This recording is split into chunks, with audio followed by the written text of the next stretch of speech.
o 5 millones de mexicanos han salido de la pobreza, a pesar de la pandemia, de la crisis económica. 5 millones. Que en este sexenio prácticamente no vamos a crecer, el crecimiento va a ser cero o cercano al cero. Coneval acertó dando el índice de pobres, pero cuando habló de salud no tomó los datos que debía de haber tomado, se distrajeron o les faltó. Hoy las familias más pobres con este gobierno reciben menos apoyos que en el pasado. El logro de López Obrador no es poco, pero no es el presidente que más ha reducido la pobreza. Ese ha sido Vicente Fox.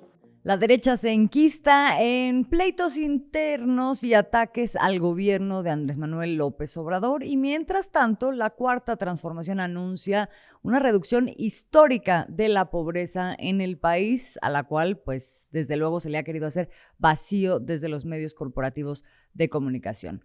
Hay desesperación y hay también dos relatos, al parecer, que transcurren en paralelo en México y de eso hablaremos el día de hoy. Esto es En Rey.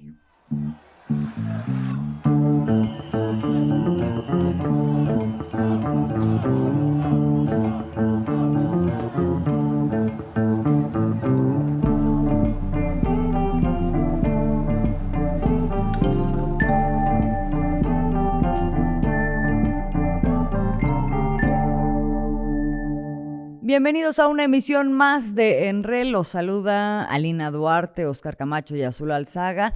Y en días recientes el Consejo Nacional de Evaluación de la Política de Desarrollo Social, el Coneval, anunció que la pobreza en México disminuyó de una manera muy importante entre 2020 y 2022. Esto ya es importante en sí mismo porque estamos hablando de que 2020 fue el año de la pandemia y de ahí a 2022 hubo una disminución importante, pero es todavía más importante en función de que esa reducción corresponde a 9 millones de personas que salieron de la pobreza.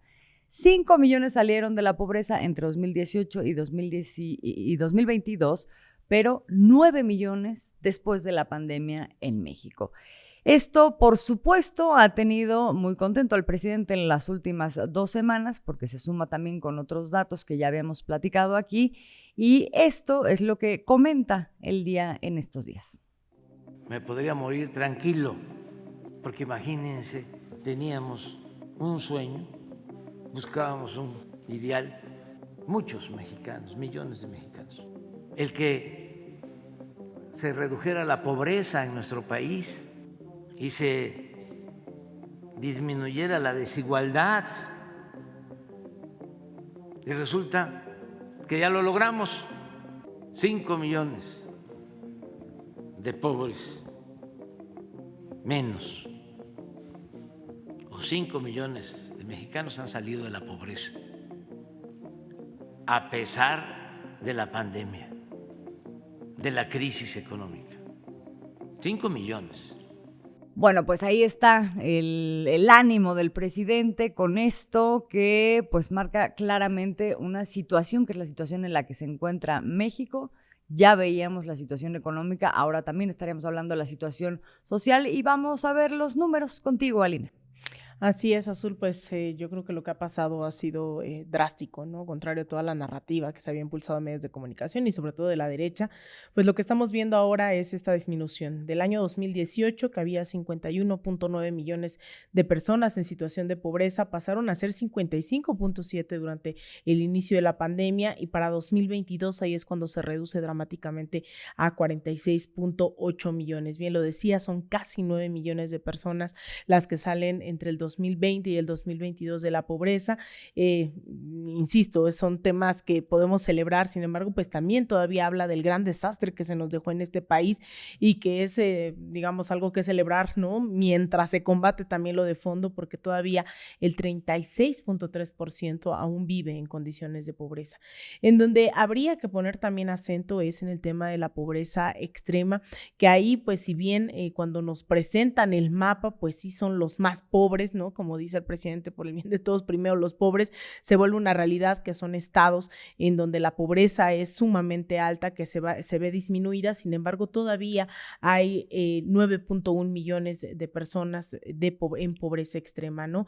Entonces creo que eso es todavía bastante fuerte, pero creo que estos avances, estamos hablando, bien lo mencionan, de la pandemia, pasamos la pandemia, ya pasaron otros años y yo creo que estos informes van a ser, creo yo, puedo advertir, demoledores para el año 2024, que si bien han insistido en que no se trata de una evaluación presidencial, es inevitable que se demuestra la gestión de la administración. Y pues nada más acabar diciendo que también esto ya lo habíamos venido advirtiendo con esta encuesta nacional de ingresos, egresos de los hogares, en la cual también hablaba de que en su mayoría los deciles más pobres, las personas, el 10% más pobre, había aumentado sus ingresos casi en un 20%, lo mismo el segundo 10%, ¿no? El segundo decil y el tercero iban aumentando, y digamos que la disminución de los últimos deciles, incluso dicen estadísticamente, tampoco es relevante, ¿no? Es decir, hubo un incremento sustancial dentro de toda la población en México, salvo ese último decil, ¿no? De los más ricos.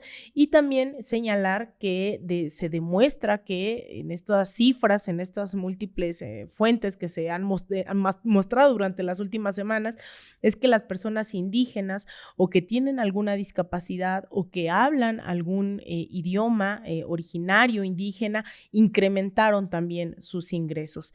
También disminuye la pobreza alimentaria. Creo que hay muchas cosas, ¿no?, que hoy demuestran que pues se ha tratado de una campaña de la derecha y no necesariamente de hechos con números, con cifras, ¿no? Y aumenta el acceso a la vivienda, por cierto, ese es uno de los datos que también llamó la atención en esta entrega del Coneval y del INEGI. Algo que planteabas hace rato me parece que es muy relevante, esto de a partir de qué se genera la disminución entre las brechas entre los más ricos y los más pobres, porque no nada más es hablar de pobreza, sino también de la desigualdad social que hay en el país.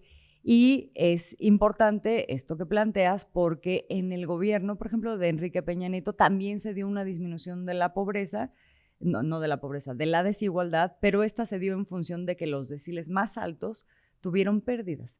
Entonces eso cerró la brecha. Sin embargo, ahora de lo que estamos hablando es de que la gente más pobre del país tuvo un alza en sus ingresos y eso redujo esta brecha. Entonces sí es un tremendo golpe, desde luego, para la oposición, para la derecha del país, para quienes defienden pues un modelo diferente que lo que más, y más que diferente, un modelo que lo que ha hecho es profundizar esas pobrezas, esas desigualdades.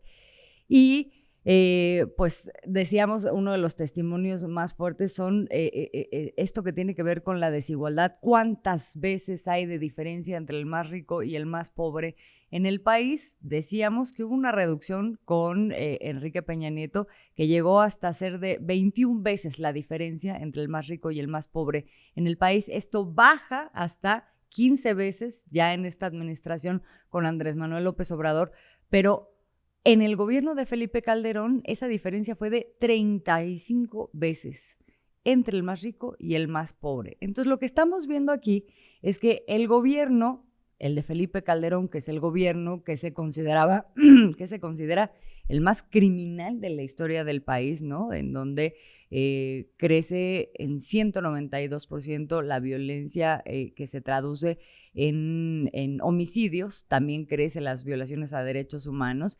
En esa misma administración crece también de manera exponencial la desigualdad. Entonces no pareciera una casualidad, ¿no? Y en ese sentido, pues también querría destacar el hecho de que tampoco parece casualidad el hecho de que ahora pues haya una disminución importante de la pobreza, de la desigualdad y también de los delitos de alto impacto. Particularmente hablaríamos del 17% en el caso de los homicidios, 74% en el caso de los secuestros, que era un problemón que teníamos en el país durante la administración de Vicente Fox y también de Felipe Calderón. Y ahí, Azul, nada más quisiera agregar que no solamente es porque fue mágico, ¿no?, esta disminución de la desigualdad, sino además hay políticas muy específicas, y llamaría la atención sobre el tema del aumento del salario mínimo, ¿no?, que en términos, digamos, de porcentajes, ha aumentado más del 135% el salario mínimo.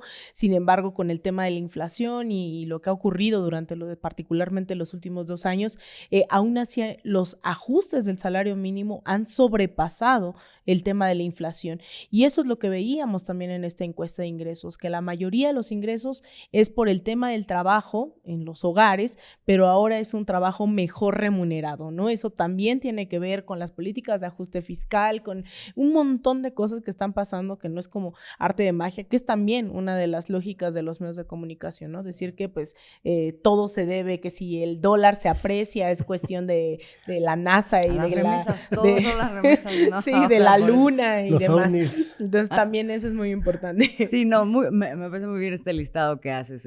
Es más empleo, mejor pagado, una contención deliberada, además de la inflación, particularmente en los precios de los combustibles, por ejemplo, ¿no? El acceso a las pensiones, digamos, hay una serie de políticas integrales, además de los apoyos sociales que trabajan en conjunto para hacer el frente de la atención a las causas, básicamente, que es lo que no se había atendido, ¿no? Entonces, bueno, tenemos un horizonte que desde luego se ve, está mejor, hay un horizonte también hacia el futuro que plantea pues una ruta muy clara sobre a dónde caminar y eso pues claramente pues no le favorece a una oposición que ahora está intentando posicionarse de cara al 2024 y que además de todo este contexto que vemos, una falta de proyecto o quizá de legitimidad o credibilidad, además de todo eso, pues tienen un merequetengue interno, Oscar.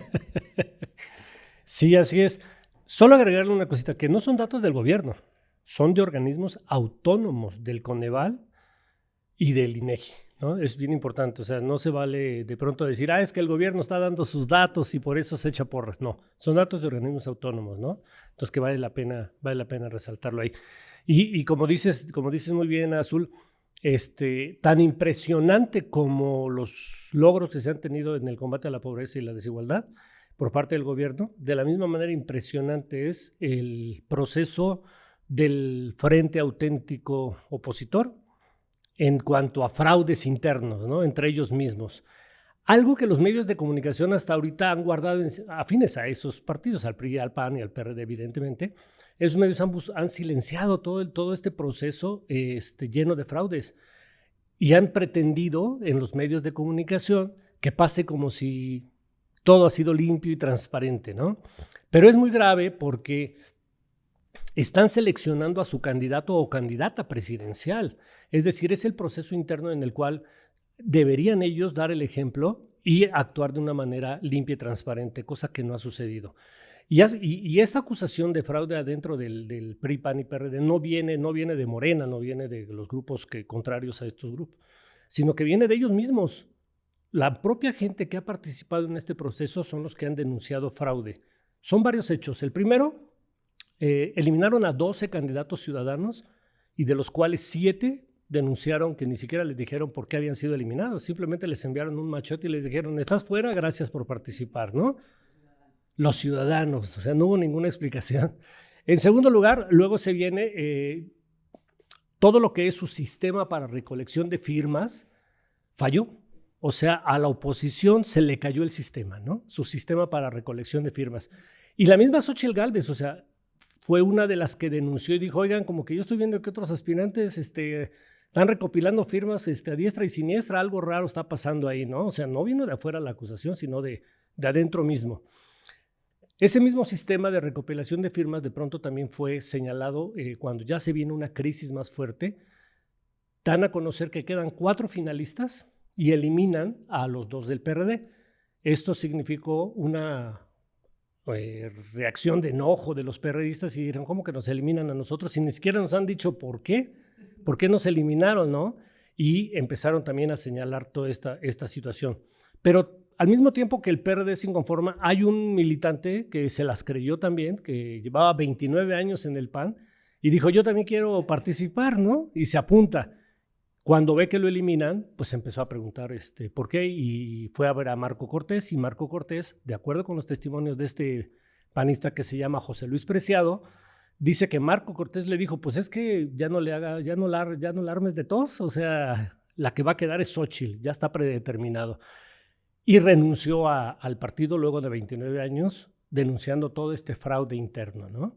Y finalmente, bueno, creo que esto nos dibuja una situación alarmante en donde hoy estamos viendo que entre ellos mismos están haciendo fraude y ante una actitud pues verdaderamente pasiva del Instituto Nacional Electoral, que no ha hecho nada, ante una actitud pasiva del Tribunal Federal Electoral, que no ha hecho nada. Bueno, están más preocupados por dictar medidas de censura en contra del presidente que por atender este tipo de denuncias, ¿no? Entonces, como vemos, esto que no sale en los medios de comunicación corporativos está sucediendo. Ya hay fraude al interior del proceso interno del Frente Amplio Opositor, y como dicen en mi pueblo, pues cuando el perro es bravo, hasta los de casa muerde, ¿no? Sí, que además hicieron adicionalmente, porque existe la autoridad electoral, ¿no? El tribunal, el INE, pero además ellos hicieron su pequeño comité de evaluación, de supervisión. Tiene razón. Que también les pasó en blanco todo esto. Ahí hay un elemento que vale la pena señalar. Hay dos personajes que son los que organizan que están al frente de todo este proceso de selección del PRI, PAN y PRD. Uno se llama Arturo Sánchez y el otro se llama Marco Antonio Baños. Por alguna razón, que yo creo que es pura casualidad, los dos participaron como consejeros electorales en el INE en procesos de fraude, avalaron procesos de fraude. Arturo Sánchez fue consejero electoral cuando Felipe Calderón cometió uno de los más grandes fraudes electorales en este país y lo avaló. Y Marco Antonio Baños, fue consejero electoral cuando ganó Peña Nieto y no vio nada de los fraudes de Monex, ni de las tarjetas, ni de nada de eso, ¿no? Entonces, bueno, pues no extraña que ahora pues tampoco vean nada. Esta elección es como la síntesis de todo lo que han venido haciendo durante décadas. Rescataron las mañas, las trampas de cada uno, si el fraude del 2006, la parte de la televisión y los medios, ¿no? Porque no están cuestionando, como bien mencionas, Oscar, no están cuestionando ni la coma de la convocatoria, ni lo absurdo de los candidatos, ni eso, ¿no? O sea, recuerdo estos personajes que representan esos medios de comunicación como López Dóriga, tirándole tierra a Xóchitl Gálvez y a las 2 semanas sentándose con ella diciéndole cuídate mucho, ¿no? Porque te quieren hacer algo. Entonces, esa campaña no existe a lo interno, no existe la contienda, por más que se han empeñado en decir que el obradorismo, que Morena, que la Cuarta Transformación está orquestando, ¿no? Planes malévolos. Lo cierto es que se chutaron todos los fraudes habidos y por haber en tan solo unas semanas. Así es. ¿No? Esta alianza no les respondió. Ya habíamos tenido otros ejemplos de estas alianzas fallidas de la derecha. Priorizan más sus intereses de cúpulas, revientan el partido, se van, ¿no? Y en este mes ha pasado de todo con la derecha. Intentaron aglutinarse, crearon nuevos partidos, se hicieron fraude y los medios, bien, gracias. Sí, o sea, estamos en el plano nuevamente de la simulación, ¿no? O sea, por mucho tiempo se cantó como que México estaba en transición y luego ya en una democracia, y entonces ya no podíamos decir que nos hacían trampa ni nada, pero todo era una gran simulación, ¿no? A la mera hora, quienes seguían en los lugares estratégicos para que todo esto pudiera fluir y que nadie dijera nada, pues hasta este momento ahí siguen y siguen validando esto que estamos viendo al interior de este frente y bueno, seguramente esta va a ser la lógica y la tónica que va a tener esta elección, por lo menos hacia un lado, ¿no? O sea, aquí todo lo que vemos, lo vemos con dobles raseros, pero así es como quedaron 4, luego ahora ya quedaron 3, y pues se ve muy claramente, tenemos ya un vaticinio bastante, pues yo creo que acertado de lo que va a ser el final de todo este proceso, no solo con el triunfo de Xóchitl Gálvez como la que encabece esa alianza, sino también muy probablemente, y en razón de todo este contexto del que estamos platicando, pues la derrota del Frente Amplio Opositor.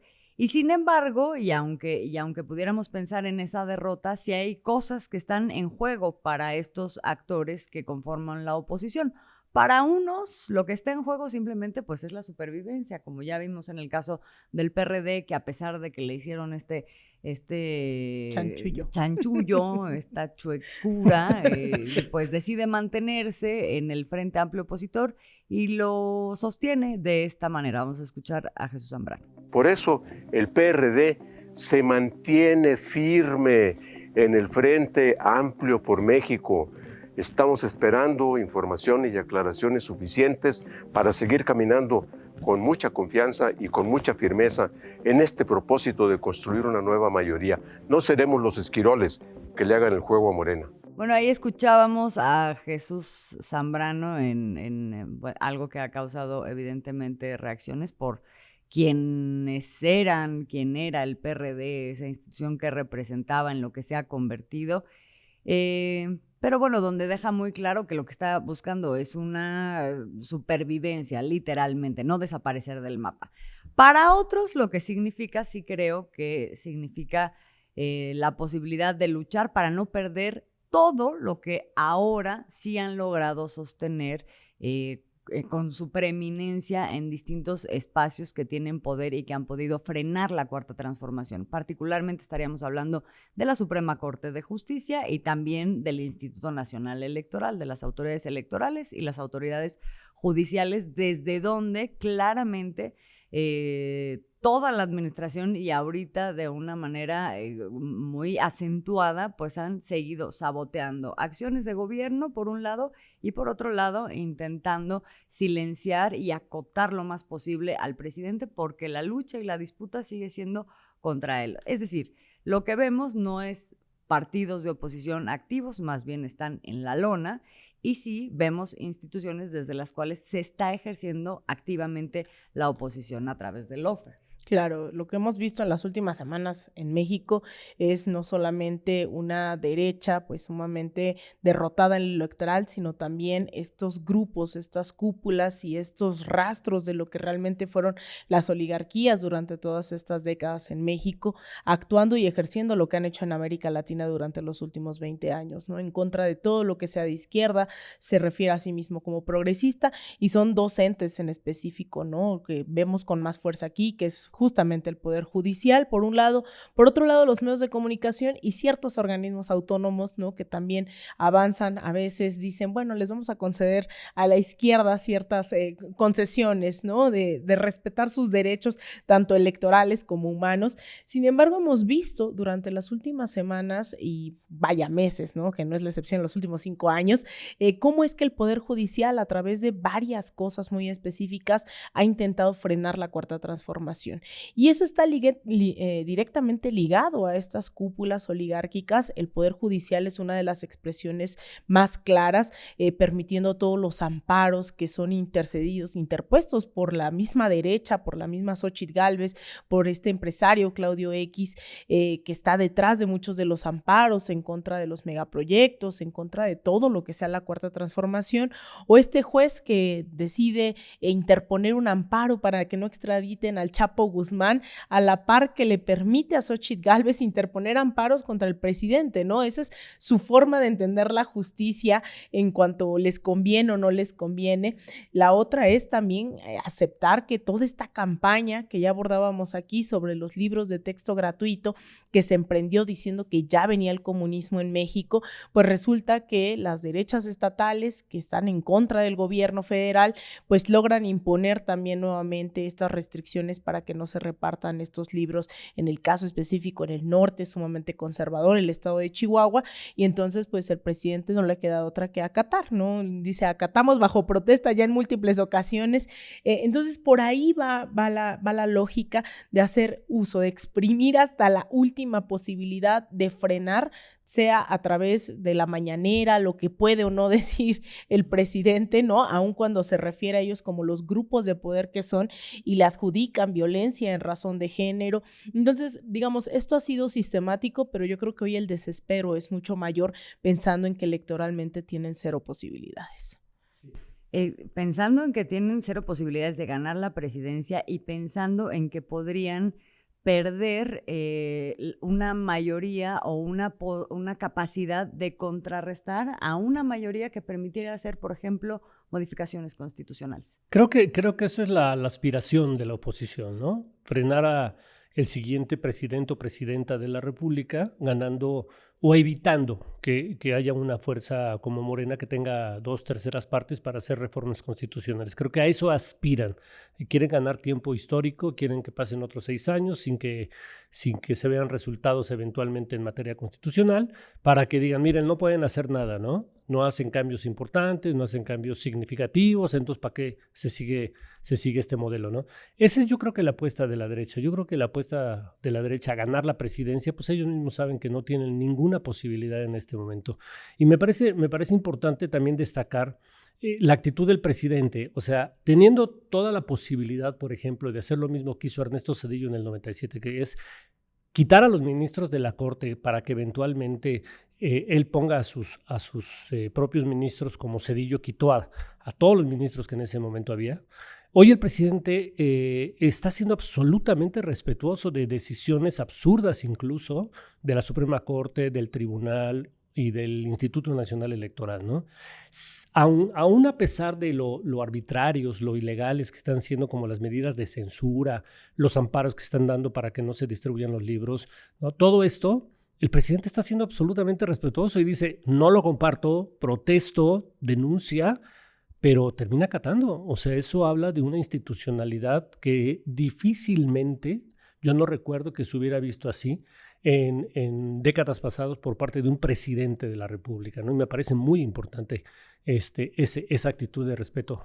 Bien extraña esta dictadura que dicen que existe. Sí, exactamente. Bien extraña esta dictadura que además lo vuelve a poner en el plano electoral, ¿no? Apelando a que sea la gente la que decida, pues, claro, qué camino vamos a seguir, y ya una vez decidiendo eso, pues cuáles son los pasos que siguen. Y ahí decías, la oposición apuesta a que no alcancen esta mayoría para no hacer modificaciones constitucionales. Aquí la Cuarta Transformación a lo que apuesta es así tener esas mayorías para modificar cosas de fondo, y particularmente, por ejemplo, esta reforma judicial que permitiría que la gente pueda votar por los ministros, entre otras cosas, y la reforma electoral, que ahí hay muchísimas cosas que involucran esa reforma electoral, entre otras también que los consejeros puedan ser votados.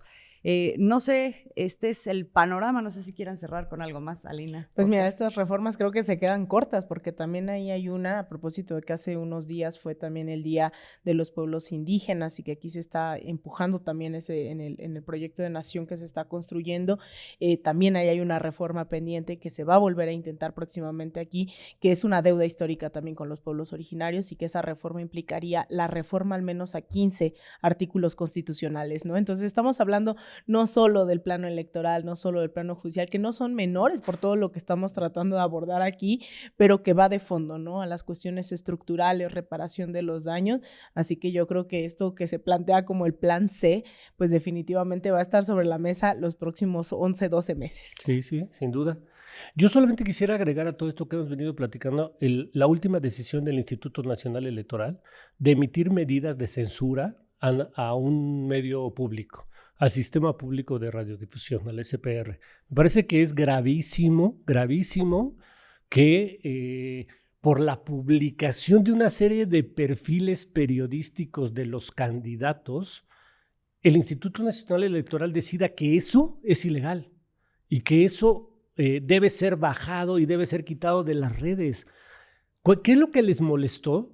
Pues les molestó que en el programa Sucesión 24, si no me equivoco, 2024, se hicieron una serie de perfiles y se comenzó, bueno, pues sacando los perfiles de los candidatos o precandidatos que ya están en la palestra pública, que son de Morena, y yo creo que se imaginaron que solo iban a sacar los perfiles de Morena, pero eso, hasta donde tengo entendido, se seleccionó por medio de una tómbola a ver quién salía primero y quién salía después y quién salía, ¿no? Sucesivamente.